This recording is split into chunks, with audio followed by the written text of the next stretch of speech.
Expert classes bye Manju ma'am Sushma political science की class में आप सभी का स्वागत है। बीए फिफ्थ सेमेस्टर का एग्ज़ाम हमारा 13 जनवरी 2026 को है। तो हम इसके लिए जो मॉडल पेपर देख रहे हैं यानी एक्सपेक्टेड क्वेश्चंस ऐसे पूछे जा सकते हैं एग्जाम में, उन क्वेश्चंस को हम कर रहे हैं। तो यहाँ पर आप देख सकते हैं पेपर का जो नेम है कंपैरेटिव गवर्नमेंट एंड पॉलिटिक्स, यानी UK, USA, Switzerland and China के बारे में हमें पढ़ना है। वहाँ का जो पॉलिटिक्स गवर्नमेंट है इसके बारे में पढ़ना है, कंपैरेटिव गवर्नमेंट्स के बारे में पढ़ने हैं। तो इम्पोर्टेंट क्वेश्चंस को हम पढ़ रहे हैं। आप यहाँ पर देख सकते हैं पेपर फर्स्ट है हमारा, पेपर फर्स्ट का एग्जाम 13 जनवरी 2026 को है। तो इम्पोर्टेंट क्वेश्चंस हम देख रहे हैं। कल की क्लास में भी हमने जो इम्पोर्टेंट क्वेश्चंस है उसको डिस्क्राइब किया था, और आज की क्लास में भी हम इम्पोर्टेंट क्वेश्चंस को पढ़ेंगे। तो आप अच्छे से क्वेश्चंस का रिविजन कर सकते हैं ताकि एग्जाम में आए तो आप अच्छे से इसको कर सकते हैं। चलिए स्टार्ट करते हैं। यहाँ पर क्वेश्चन लिखा हुआ है, उदार लोकतंत्र के लक्ष्यों और प्राप्ति के साधनों की विवेचना कीजिए। यानी उदार लोकतंत्र क्या होते हैं, इसके लक्ष्य को हमें यहाँ पर डिस्क्राइब करना है, और उसकी प्राप्ति की जो साधन है उसके बारे में डिस्क्राइब करना है। यानी ऑब्जेक्टिव ऑफ लिबरल डेमोक्रेसी के बारे में हमें यहाँ पर बात करनी है। ठीक है, चलिए उदार लोकतंत्र की निम्न 3 मुख्य मान्यताओं पर विचार करने की आवश्यकता है। सबसे पहले हम इसके लक्ष्यों के बारे में ये विचार करेंगे, कौन कौन से उदार लोकतंत्र है, इसके लक्ष्य और इसकी प्राप्ति के बारे में पढ़ेंगे। यहाँ फर्स्ट आप देख सकते हैं नागरिक स्वतंत्रता, यानी जो सिविल लिबर्टी है, लोगों की स्वतंत्रता है। हम और आप नागरिक है तो हमारे पास क्या लिबर्टी है, इसके बारे में पढ़ेंगे। उदारवादी विचारक सबसे अधिक नागरिक स्वतंत्रताओं पर बल देता है। जो उदारवादी विचारक होते हैं, सोचने समझने वाले, वो सबसे अधिक बल देते हैं जो नागरिक की स्वतंत्रता है यानी सिविल लिबर्टी पर।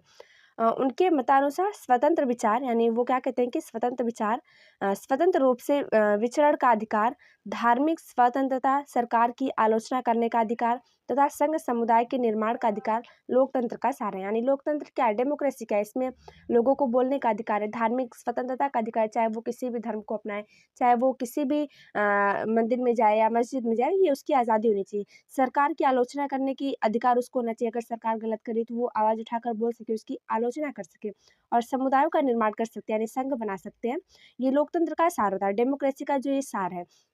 इसी प्रकार सामाजिक व धार्मिक विषयों में सरकार अनुचित हस्तक्षेप नहीं कर सकती, और सरकार जो है वो चाहे सामाजिक विषय हो या धार्मिक विषय हो, इसमें हस्तक्षेप नहीं कर सकती। दूसरा क्या है, कानून के सम्मुख समानता, यानी कानून के समक्ष सभी लोग बराबर, इक्वलिटी बिफोर लॉ। कानून के समक्ष चाहे वो देश का प्राइम मिनिस्टर हो, चाहे देश के प्रेसिडेंट हो, राष्ट्रपति हो, चाहे देश का आम नागरिक हो, सभी लोग कानून के समान बराबर होंगे।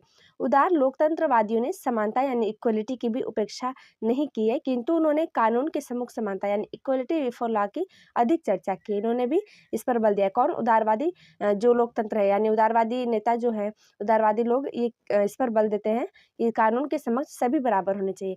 उनके मतानुसार सभी के लिए एक कानून, एक से कानून होने चाहिए, यानी प्रत्येक इंडिविजुअल व्यक्ति के लिए एक कानून होने चाहिए, तथा न्याय प्रणाली की इस प्रकार होनी चाहिए कि जो बिना भेदभाव, न्याय प्रणाली कैसे होनी चाहिए, बिना भेदभाव, किसी के साथ कोई भेदभाव नहीं करना है, बिना भेदभाव के सभी को न्याय प्रदान करे। जो हमारी न्यायपालिका है वो ऐसी होनी चाहिए कि चाहे वो किसी भी धर्म का हो, किसी भी जाति का हो, चाहे मेल हो चाहे फीमेल हो, उसके साथ भेदभाव किए बिना उसको न्याय प्रदान करना चाहिए। जैसे जैसे समाजवाद का प्रसार हुआ है, वैसे वैसे उदारवादी लेखकों ने आर्थिक विषमताओं को भी आंखों से ओझल न करने की बात कही है, किंतु फिर भी उनकी मान्यता यही है कि राज्य को आर्थिक क्रियाओं में अधिक हस्तक्षेप नहीं करना चाहिए। यानी जो राज्य है, राज्य को अधिक हस्तक्षेप नहीं करना है आर्थिक क्रियाओं में। यदि राजनीतिक स्वतंत्रता और आर्थिक समानता, इन दोनों में से किसी एक का चयन करना पड़े तो वे बिना किसी हिचक के राजनीतिक स्वतंत्रता के पक्ष में अपना वोट डालेंगे। ये उदारवादी लोगों की बात है। उनका कहना है कि आर्थिक विषमताएं तो रहेंगी ही, किंतु सभी को आराम, आवास, शिक्षा, स्वास्थ्य, चिकित्सा और सांस्कृतिक विकास के अवसर अवश्य प्राप्त होने चाहिए। यानी कि बाधाएं तो हमेशा रहती हैं, विषमताएं तो हमेशा रहेंगी, लेकिन सबको क्या आना चाहिए, आराम की, आवास की यानी रहने की, बसने की, शिक्षा की, स्वतंत्रता की, और जो स्वास्थ्य है, लोगों की स्वास्थ्य की, चिकित्सा और सांस्कृतिक विकास के अवसर हमेशा प्रदान होने चाहिए। ठीक है, देखिए उसके बाद क्या है, यहाँ पर लिया है भ्रातृत्व अथवा भाईचारा, फर्टिलिटी के बारे में बात की गई है।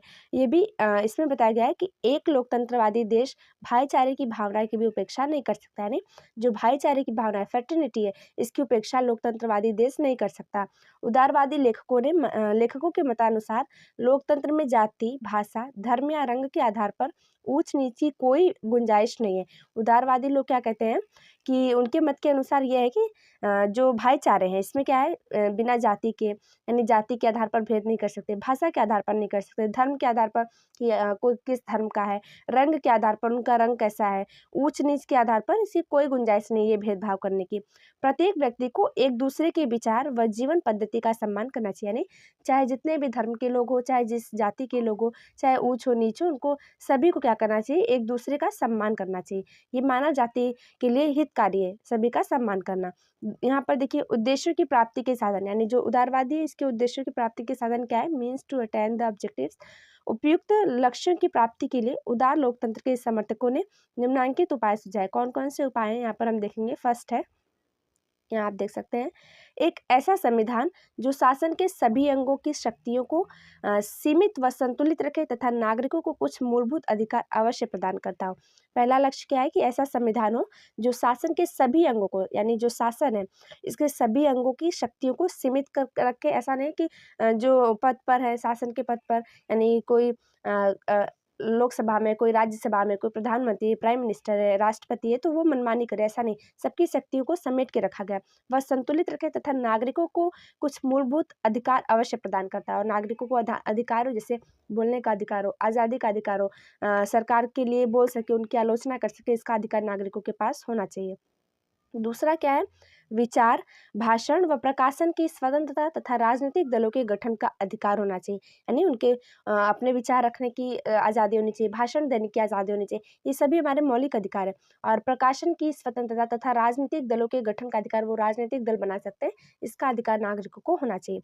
तीसरा है, शक्तियों का विकेंद्रीकरण, अर्थात विधानमंडल, कार्यपालिका और न्यायपालिका क्रमशः विधायी, कार्यकारी और न्यायिक शक्तियों का प्रयोग करें, यानी शक्तियों का विकेंद्रीकरण कर सकते हैं विधानमंडल के रूप में, कार्यपालिका, न्यायपालिका, ये आप यहाँ पर देख सकते हैं। इसके अतिरिक्त बड़े बड़े राज्यों में केंद्र और राज्यों के बीच शक्तियों का वितरण किया जाता है। जैसे कोई राज्य है तो उसमें शक्तियाँ वितरित होती हैं। जैसे यहाँ पर देखिए केंद्र सरकार के पास कुछ शक्तियाँ होती हैं, कुछ शक्तियाँ राज्य सरकार के पास होती हैं, तो यहाँ पर किया जाना चाहिए।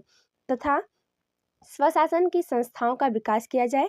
विभिन्न संघों व समुदाय को यह छूट दी जाए कि वे शासन के अनुचित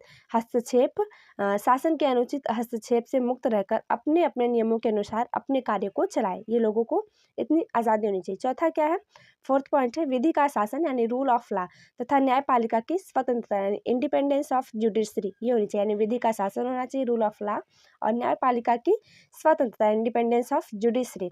और पांचवा क्या है, सभी बालिग स्त्री पुरुष को मताधिकार प्रदान किया जाए तथा चुनाव का एक निश्चित क्रम हो, यानी कि सबको वोट देने का अधिकार है। जो अडल्ट हो गए, यानी वयस्क, चाहे स्त्री हो चाहे पुरुष हो, सभी को, चाहे किसी भी जाति की हो, किसी भी धर्म से बिलोंग करते हो, सबको वोट देने का अधिकार है।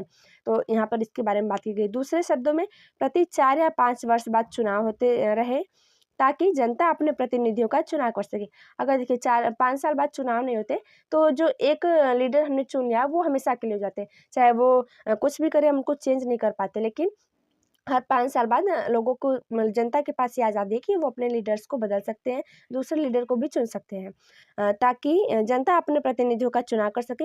मतदान का आशय केवल यह नहीं है कि जनता का शासन पर नियंत्रण रहता है, यानी मतदान का अर्थ ये नहीं है कि जनता का नियंत्रण होता है शासन पर। मताधिकार वास्तव में बौद्धिक, नैतिक और मानसिक विकास का, यानी मताधिकार वास्तव में क्या करता है, बौद्धिक यानी इंटेलेक्चुअल, नैतिक और मानसिक विचार का एक जबरदस्त साधन है। ठीक है, देखिए JA यहाँ पर आप देख सकते हैं, जे ए शुम्पीटर के शब्दों में लोकतांत्रिक प्रणाली का अर्थ है कि एक ऐसी संस्थागत व्यवस्था जिसमें जनता स्वयं ही सभी विषयों पर निर्णय लेती हो।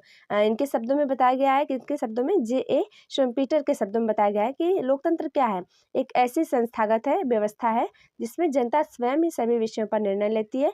सर्वसाधारण जनता अपने प्रतिनिधियों का चुनाव करती है ताकि ये लोग जन इच्छा को ध्यान में रखकर कानून बनाएं, यानी लोग अपने प्रतिनिधियों का चुनाव करते हैं ताकि जो नेता है, हमारे लीडर्स है, वो हमारे हितों की रक्षा को ध्यान में रखकर, हमारी जन इच्छाओं को ध्यान में रख करके कानून बनाए। ठीक है, और उसके बाद देखिए क्वेश्चन 4 यहाँ पर है, समाजवाद से क्या अभिप्राय है, सोशलिज्म क्या है, इसको हम अच्छे से समझेंगे। औद्योगिक क्रांति ने सामंतवादी व्यवस्थाओं को हटाकर पूंजीवादी व्यवस्था स्थापित की। पूंजीवादी हमने अच्छे से कल की क्लास में क्वेश्चन में देखा था, पूंजीवादी क्या है। ठीक है, कृषि की जगह प्रमुख व्यवसाय हो गया। जब पूंजीवादी व्यवस्था को स्थापित किया गया तो कृषि की जगह जो उद्योग है, फैक्ट्रियों में काम करना, ये प्रमुख व्यवसाय हो गया। जैसे पूंजीवादी लोग क्या करते थे, फैक्ट्री खोल लेते थे और वर्कर्स उसमें काम करते थे। तो उनको कितना मजदूरी देते थे, केवल उनका जीवन निर्वाह हो सके, इससे भी कम मजदूरी उनको देते थे। इतना मजदूरी नहीं दे सकते थे कि वो आज़ादी से बहुत अच्छी लाइफ को जी सके। और जो पैसा होता था उसका लाभ वो पूंजीपतियों को जाता था। तो यहाँ पर देखिए, जब पूंजीवादी व्यवस्था स्थापित की गई तो कृषि का उद्योग, जो कृषि की जगह उद्योग, जो पूंजीवादी व्यवस्थाओं ने उद्योग खोली थी, उसका व्यवसाय जो है वो हो गया, प्रमुख व्यवसाय हो गया। धनी लोग ने अपने कारखाने स्थापित किए, जो पैसे वाले थे उन्होंने पैसे लगा कर के अपने कारखाने स्थापित किए, जहाँ श्रमिकों ने वस्तुओं का उत्पादन किया। और लोगों ने क्या किया, वहाँ पर श्रमिक कार्य करने वाले जो होते हैं, वस्तु का उत्पादन किए, वस्तु को बनाए। जिस प्रकार भूपतियों ने कृषकों का शोषण व उत्पीड़न किया, इस प्रकार भूमिपतियों ने क्या किया, जिनके पास बहुत भूमियाँ थी, उन्होंने कृषकों का शोषण किया और उनका उत्पीड़न किया। उसी प्रकार पूंजीपतियों ने, यानी शोषण का मतलब क्या होता है कि बहुत श्रम से काम करना, मेहनत से काम करना, और उन्हें मजदूरी भी उतनी नहीं देना कि वो अपनी ज़िंदगी आसानी से जी सके। ये एक प्रकार का शोषण हो गया, ठीक है। 18-18 घंटे काम करने पड़ते थे उस टाइम। पूंजीपतियों ने श्रमिकों का शोषण व उत्पीड़न किया। इसी के विरुद्ध प्रतिक्रिया के रूप में 19वीं सदी में समाजवादी विचारधारा विकसित हुई। और ये जो किसानों का शोषण हो रहा था, इसी के खिलाफ क्या हुआ, 19वीं सदी में समाजवादी विचारधारा जो है वो विकसित हुई। यह श्रमिकों ने आंदोलन की विचार धारात्मक अभिव्यक्ति थी, जो औद्योगिक पूंजीवाद की लूटमार के विरुद्ध प्रतिक्रिया के रूप में उभरी।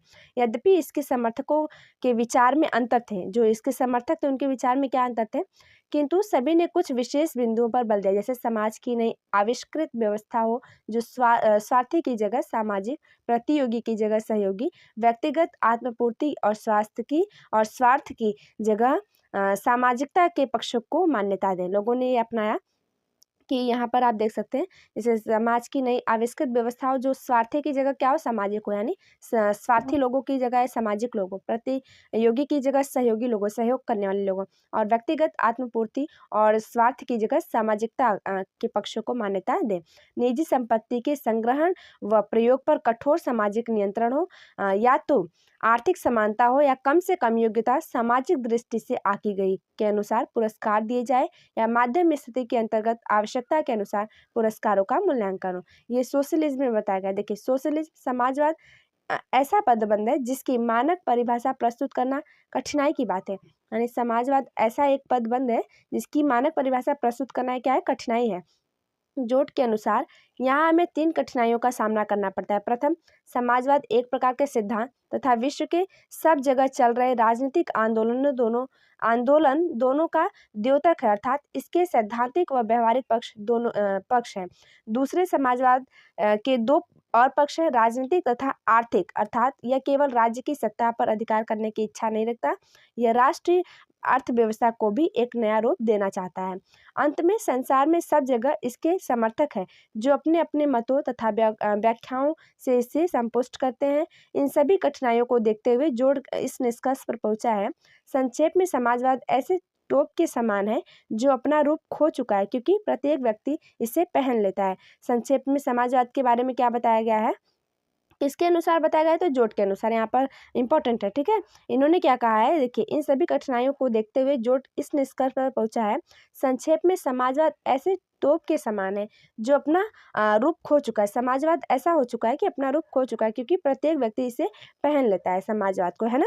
तो समाजवाद यानी सोशलिज्म क्या है, और जो हमने यहाँ पर और एक और इम्पोर्टेंट क्वेश्चन देखा, उसके बारे में हमें अच्छे से समझ में आएगा। तो इसी प्रकार से हम अपने इंपॉर्टेंट जो क्वेश्चन है, एक्सपेक्टेड क्वेश्चन है, एग्जाम में पूछे जा सकते हैं, उन क्वेश्चंस को हर प्रैक्टिस सेट में करेंगे, यानी हर मॉडल पेपर के थ्रू आपके लिए जो क्वेश्चंस है आपके लिए लाते रहेंगे, ताकि जो एग्जाम में क्वेश्चंस आए वो आप अच्छे से कर सके, आपका अच्छा रिवीजन हो सके। तो हमारे वीडियो को लाइक करिए, शेयर करिए और चैनल को सब्सक्राइब करके अपना योगदान ज़रूर दीजिए। आज के लिए इतना ही, बाकी नेक्स्ट क्लास में देखते हैं।